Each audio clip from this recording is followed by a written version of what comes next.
us briefly about setting up Furry Kitchen in the first place. Setting up Furry Kitchen was effortless because my dad first started it in 2006. Yeah. When I was being a nutritional therapist at the same time. So our first office was in Teen Health, and we didn't have a website then, but we were serving people in the neighborhood.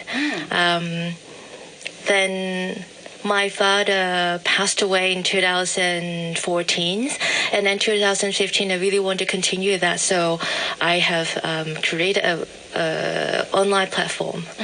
So just to continue his business, and now becomes my business. And your father was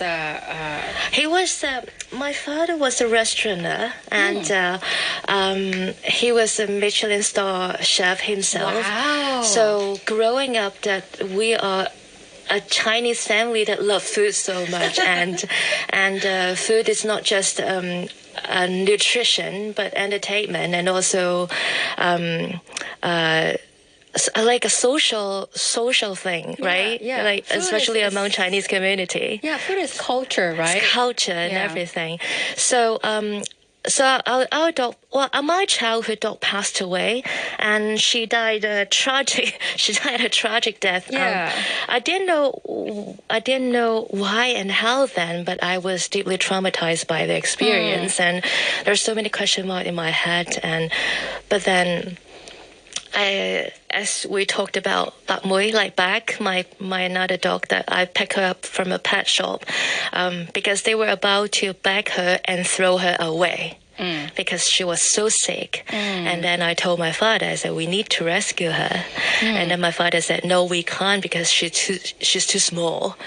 But then I decided, I was backing my father. Then we have to save her. You just can't walk away. Like it's a puppy being back. Like they literally tried to put her in a plastic bag, right? But they didn't at least try to end her life first. No. Oh, well, my father said, I'm not saying, everybody in the industry do the same. I'm just sharing with you my personal experience. Okay?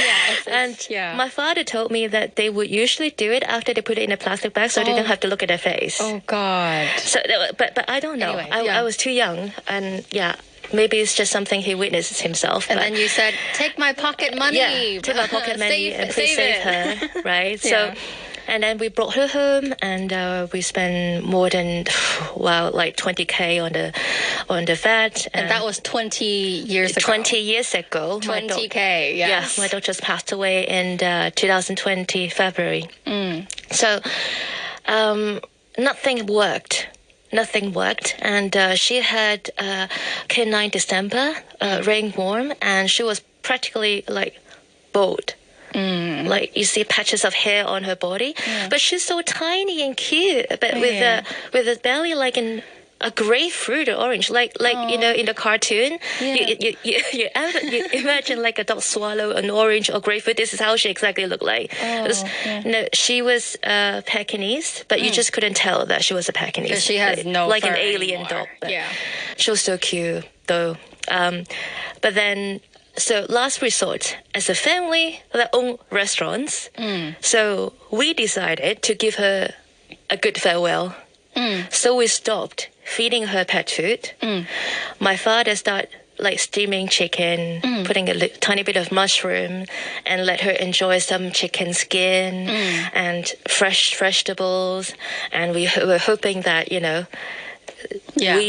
as a family now just give it a good farewell. But 2 to 3 days later, like she appeared to be a little bit more energized, and then she started to play with her toys. And then that's always a good sign. But my father said maybe that's the before it's the adrenaline. Sometimes before an animal passed away or even human, we would suddenly like wake up and try to give you a message and tell a story or something. But so my father thought it was that, but she continued to improve. Her health continued to improve and stuff. And then she passed away just a few months ago at 20. At 20 years old. But she is the story of Hong Kong and the story of my life, and it's how I started Furry Kitchen in 2006. It's almost 14 years ago. Gosh, my youth. And I've been very happy with with I wouldn't say a business, with encounter with so many parents that experience the same as I did, and I consider myself super fortunate because I first started as a nutritional therapist for human. So I get to travel to the UK and the US for an international conference. And, as pet parents, we very often that we share the pictures of our pet. Yes. And I talk to another nutritional That's the first thing I do. Yeah, right. That's the first thing we talked about too. Yeah. So, and I realized everybody almost around the world, especially first world countries, so to speak, they have the same problem, and they agree. And so me and some other veterinarian, some other vets, and also a few nutritional therapists that started Furry Kitchen. And then at that time, the first whole cooked food company started in the US, as I remember, if I'm right, Dr. Richard Pecan. He was the first one. And so we went to visit him and trying to talk to him. And he think it was a good idea. Well, I didn't talk to him personally, but my other fellows that talked to him, I think it's a good idea. So we didn't get any endorsement or anything because at that time it was completely new. People were just publishing books about it, but no real statistic or anything. So we started that, and the first office, we had 2 offices. The first one was in the Tin Hau, the office. Another one actually was in Seoul, South Korea. But the business didn't go really well in the beginning because it was new and it took a lot of education to people. So the branch in Korea, shrank, and now at this moment it is selling cakes and snacks and not doing fresh food. But moving forward, I'm looking at Philippines and the UK. Anyways, I don't want to overrun. Just go sort of like go back a little bit. What's bad about the kibbles? What's bad about dog food and cat food? Let's start with the good thing about kibbles. It's super convenient, super accessible and affordable. Maybe now it's not affordable anymore, the good ones, but it has really long shelf life, and it smells really good, and I can't say it looks appetizing, but I'm telling you, all the good things about kibbles are the bad things about them. The super long shelf life, it's unusual. And I don't need to tell you it. You see, you open a bag of kibbles and there's no flies or no cockroaches. It just sit there and your pet's supposed to eat it every day. And so when I first look at the labels in 2006 spring, I talked to my fellow friends. What if we invent superfood for human? They're doing the same because kibble is convenience. So we actually look at the labels and try to decode the secret how to make superfood for human, right? So it's just another interesting project. But we realize it's not what we thought it is. The label, the nutritional value, and everything, not what we thought it is. And so they are allowed. I'm not saying that they all use rubbish, but they are allowed, and it's legal to use human food rejects, like the byproduct of human food, and things bits that we don't need, and we usually put it in trash. It's legal for them to put it in. And then as we were looking for a manufacturer to produce our human food, and then we realized that actually it's the same manufacturer. The three big hats in the world that producing human food, everybody on earth know the big brands, like the 3 big brands. They also own this pet food company. And we started to, have our puzzle put together, and we started to see the idea. And I thought, oh my gosh, I would never ever feed My dog's that. So is this sort of like because they own both kinds of food? They own both the kinds of rejects food. would become pet food. Yes, and because I'm not saying that they do that, but it's allowed to do that, and it's not even illegal. And if we talk about regulations or legal issues, actually there's no rule or no safeguard when it comes to pet welfare, animal welfare in general. It's like when we're saying the apple, let's say the apple, it is more like a community for people to like get together and share the guideline. People don't really care that much. I mean, we haven't solved the human issues yet, even so. Yes, and only 2 days ago, there's another recall for the inflatoxin. Inflatoxin is not an issue. It's when when the crops or when corn, starchy food, when they decayed, they will resolve into they will kind of grow this kind of fungus. And what is wrong with the inflatoxin is we cannot digest it, and when there's too much inflatoxin, we can get the inflatoxicosis, and that would damage the liver. And you wouldn't realize it when it's too late. You only see it when it's too late. Oh my gosh. So that's the thing.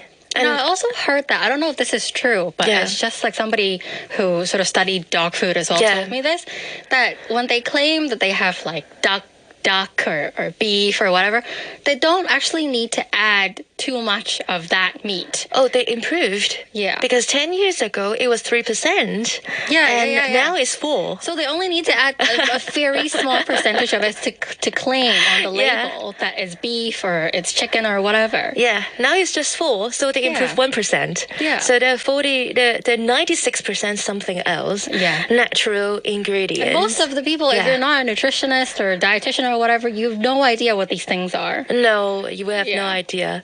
But it's really interesting because if you look at dog food label, they would never tell, well, some better options, they would say these are duck meal or something. But pay attention to the wording. It's duck meal, not duck. Yeah. So there's a mix of things. So a bag of meal, like grounded meat or leftover, and only 4% of it comes from duck, and it's duck meal. And what about the other things, like the hair, the hoof, the feces, and all the byproducts? Right. When we produce human food, that goes in there. Yeah. So is that because that's the only thing that's widely available and it's so convenient? Yes, that it is. Even when we go and see vets, they would recommend it to us? Well, vet is in a difficult position. Yeah. Because their specialty is to give you medicine and to operate on bodies, like to do operations and stuff. But when it comes to food, it's like when we go to see a general practice and ask him to introduce a good diet for us. We have a sore throat. It's difficult, but they can only introduce what they can offer to you, and they have a shelf of kibbles.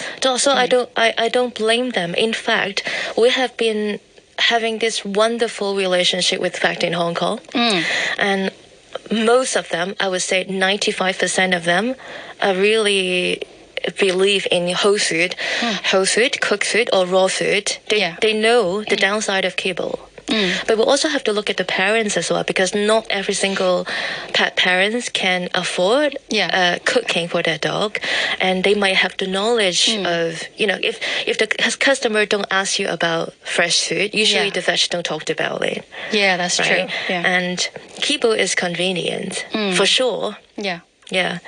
So why is fresh food good for pets then? Because I know it's a very open-ended question, but if you could just, Yeah, I try. Structure it. I try because fresh food, because we're mammals, we're animals, we're supposed to eat fresh food. Yeah. And a lot of nutrients are disappeared and damaged through heat. They are very super heat sensitive. And when we look at nutrients, they never worked individually. They work together as a team. Right. Let's say, for example, if you need to absorb calcium, you need to have enough vitamin D, and then you need a little bit of sun. And when you have vitamin D, you need a little bit of vitamin C to absorb it. Yeah. And then as dog or cats, they don't need to eat vitamin C, but then their body need to synthesize vitamin C, so the vitamin C can bond with other things to bring the nutrients to your body. But if you don't eat enough oil, like no good animal fat, the animal body cannot produce enough vitamin C. So it's a super bad circle. Yeah. And let's talk about dehydration, chronic dehydration, just by eating kibble. Let's assume that they all use fresh, organic, human-grade ingredients. But the problem of chronic dehydration, because pets, usually they don't have a habit of drinking water, like by will. Yeah. They don't know, like they just don't have this habit. Yeah. So long chronic dehydration actually is one of the one of the biggest trigger to a lot of chronic disease like liver disease or kidney renal issues and stuff. Yeah. So then, what kind of sort of recipes, if you could recommend, like food for certain pets, like you said, a lot of pets probably. Let's not talk about genetic issues, right? Yeah. Like old age, you have kidney issues, a lot of them, cats especially, liver issues, just skin conditions even, or like just general immunity, because some of them are from pet shops. Yeah. And what is good for them? There's so many different things out there in the supermarkets. What should we buy? So, okay, well, so we're not talking about kibbles now. We're talking about either Food. raw or cooked food. Yes. So we need to look at 3 conditions. First of all, are you going to make it at home or are you going to buy from a store? If you're going to make it at home, there are a lot of vegetables that you can actually use because you're cooking fresh. You don't have a commercial fridge. So let's say you cook it once a week, which is perfectly safe. But all you need to know is you need to supplement it with a good supplement. And we talk about supplement later. But if you're buying from a store, pay attention to this because, as I say, my father was a restaurateur, and industrial production food, there are certain ingredients that we shouldn't be using in the food because, let's say, choy sum or gailan is the Chinese cabbage, we cannot use it because this type of vegetables once they're cooked, you have to eat it within 2 hours. Right. Yeah. Otherwise, they have this oxalate that would you need to. Okay. The thing is, when you eat it, they will need your calcium to bound it and take a little bit of fat to flush it out of your body. Okay. It works the same for both human and dog. The thing is, if your dog is malnutrition, how are you going to have enough nutrient to flush out the toxic? So can you eat it raw? You need to do it lightly cooked and with oil. So that's another thing, that how to prepare dog food. Yeah. You need a professional human licensed kitchen that actually qualify for producing human food to do a pet food kitchen. Because when it comes to food preparation, there's no discrimination of species. If something is bad for human, it's bad for dog. So we need to look at that. So if you're buying from your store, pay attention to the menu and pay attention to the vegetable, if it's the right vegetable to use. And third, if you are feeding like half and half, say I want to mix kibble and fresh food together in a diet, try to separate them. Maybe you do breakfast. You feed them kibble in the morning, and then in the evening give it. Try not to mix them because they cause digestion confusion. Each food ingredients that requires a certain different type of enzyme to digest it, and that kind of confusion we call bloated belly, to say the least, gassy, bad breath and stuff. But these are harmless. The thing is, if you continue to do it day by day, year after year, 5 to 6 years old, you start to see a lot of sudden. Oh, why? Yeah. You know, there are a lot of questions asking, like when the pet turns to 6 years old, usually. Yeah. Yeah, so the 3 criteria. That was a lot of information to digest. I know. And so I think we've been talking for like 20 minutes. Let's go to a song for a short break. And then when we come back, we'll ask more questions from you. And we're back with Annabelle, the co-founder of Furry Kitchen. And so first, I have 2 more major questions that I think a lot of people listening want to know. But first, we have to definitely mention that if every pet is different, every animal is different. So what we can say here is very general. Hopefully it can apply to your pet, but it probably won't. So if your pet has a certain condition, or if it's older, or if it's a certain breed, then it's best to like consult a professional, whether it's Annabelle, you, or other professionals. Yes? So for general questions, I want to know if you want to suggest like a balanced diet, a cooked or a raw for pets. What would that be? What would that include? A balanced diet. You know, first of all, we need to know that dogs and let's talk about dog first. Cats are easier, I think. Dogs are carnivore. And most people, I say 90% of people just stop here and say, oh, carnivore, just give them meat then.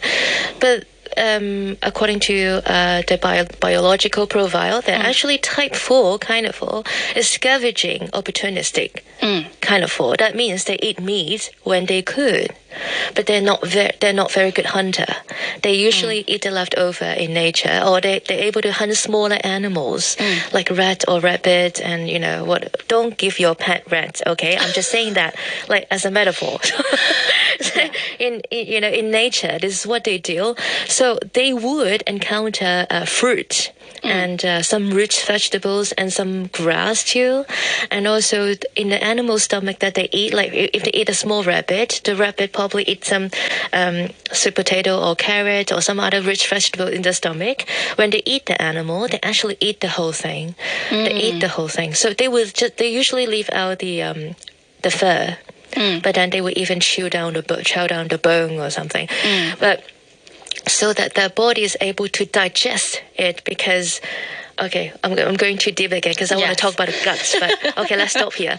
Let's not talk about guts. So go back to balanced diet. So a balanced diet is we need to know that our cat and dog, they're not wild animal. They're companion animal. Living with you in an aircon room, and they don't need to hunt, and there's no stress. They don't even need to mate. They don't need to give birth regularly. So basically, the metabolism of rate of these companion animals are much lower. So we need to make an adaptation. You either like. Most parents like to feed their pets 3 meals per day, and that's really not necessary. Okay. And so, but you say I'm feeding for lifestyle. I really enjoy feeding them. So what you do, when you control the portion or you control the recipe, now we finally landed to the balanced diet. So, because of all these conditions. Within our community, the medical community, nutritional community, the balanced diet of protein ratio is usually less than 45%. 100%, like 45% out of 100%. And not all the meats are equal. Fish and eggs and pork, chicken, beef, all in different nutrition profile. So 45%, I'm just talking about like as an example. So and an adult, let's say an adult dog, 45%, let's use chicken for example. And now we talk about meat. And in normal situation, meat including bone and skin. But then now we talk to the parents. When we think about meat, we think about pork chop or chicken leg without thing. This is why we need to supplement the bone and the skin. But if you're cooking for them, so you just include the skin. That's it. But then you need to get a nutrient blend. Why? Because in nature they usually eat eat the animal as a whole. Yeah, the bones as well. Yeah, with everything. So you need a supplement. You need to supplement that. And I highly strongly disagree with people feeding bone meal or eggshell powder. Okay. These are good when they're raw. But once they're cooked, it become really indigestible. Okay. You can't digest them. There's still very little benefit of it. Well, compared to zero, not supplementing anything, of course, it's nice to supplement it with a little bit of calcium, but that's calcium carbonate. Not, there are different types of calcium. Okay, so going back. Sorry. You so much, so it's hard, right? I know, Sometimes I try. You just like, there's so much more to explain to every single point. I understand it. A balanced diet. Okay, supplement. 45% protein, including supplement and a meat. Yeah, the meat. And the rest you can use... because in our industry, we usually use plant fibers. We will use psyllium husk, and psyllium husk is a plant thing. It's really low in carbs. That it will help them to regulate. They will do all the jobs a plant would do. What about something that we can easily get from the supermarket? For the sweet potato is a good option. Pumpkin is a very good option, but you have to pay attention to, because sometimes the parents love the fur children too much. They get everything. Super sweet. They will pick the most expensive item, but usually it's a genetic miracle. Like you will have cotton candy, taste grapes or something like that. And now they just have the regular ones. Just regular ones. And organic is very important, but it doesn't have to be fancy. Nothing fancy, special breed pumpkin or sweet potato. And greens is very important too. But when you, now I have to bring it to the issue, because all these pets in Hong Kong are neutered, desexed. So the hormone balance in the body is different from wild animals. Yeah. And there are certain type of vegetables that we would avoid. So if your dog is 8 years or older, and currently is not suffering from any tumor or cancer, maybe not give too much crucified vegetables. Crucified vegetables means cauliflower, and also the broccoli and cabbage and stuff, because that will oppress the hormone that come from the kidney furthermore, and that will increase the cortisol level, and that there's a lot more I dive to too it. Deep again. Yeah. Okay, so just to make it simple, so 45% meat plus hopefully a bone calcium supplement, and then the rest of 55% you can use pumpkin and sweet potatoes are both very... a mix of everything, like a little bit of pumpkin. And if you have really good quality rice at home, you can use that. But let's say if your dog, it's not a toy breed, let's say if you have a Schnauzer and heavily inbreed, like that's another topic. Yes. But then you have to skip carb. So that's why we have grain-free and also the things that we grain. Okay. But it's never black and white, because according to the season, sometimes you have to, let's say you're 7 days a week. Let's say you're having 4 days grain-free and other 3 days with grain. And that's changed from season to season. When it comes to diet, just like human diet is an art. Yes. It's hard to just put several things on the plate, because especially when you talk about cooked whole food, because parents are not satisfied with just filling the stomach. Right, we want to give them the best. So the best is everyone is different. But the good news is you feel free to go to the website furrykitchen.com, and where I have really detailed description. And if it's not detailed enough, because sometimes I write too much, that Google will say, "Oh, too much," and then you can leave a message, because we are a team of vet and nutritionists, and we share this passion, and we have been providing a lot of numbers to the doctors as well. Yeah. So talk to us. We love your questions, and don't try several things. If your dogs or cat really like it, and send us a message, and maybe we will give you some extra tips on look at your animal. Even sometimes fur color requires different nutrition. Too. So it's very hard to put it in a general sense. Yes. The best way is to recap, reach out to you, because you finished this for me, basically. Yes. But what I wanted to say is you obviously know a lot, and your team as well, because they're full of vets and nutritionists. Yes. So just reach out, Google Furry Kitchen. Furry Kitchen. Yes, and you'd be able to find their website. They have a lot of different things. Facebook, IG. You have like herbal recipes, fresh food, cooked raw, and grain-free diet, even some powder available. So if you are confused as to what is best for your pet, then just reach out to you. You can use Facebook, anything. Website? Yeah, inquiry. It's we don't charge anything. Like we're very happy to talk to you, and all these recipes are tested since 2006, and some even further, 2003. So, yeah, let us know. Yeah. Thank you so much for coming today. I mean, I hope it was helpful for people who were listening to us. So thank you so much again, Annabelle Lam, the co-founder of Furry Kitchen. Thank you so much.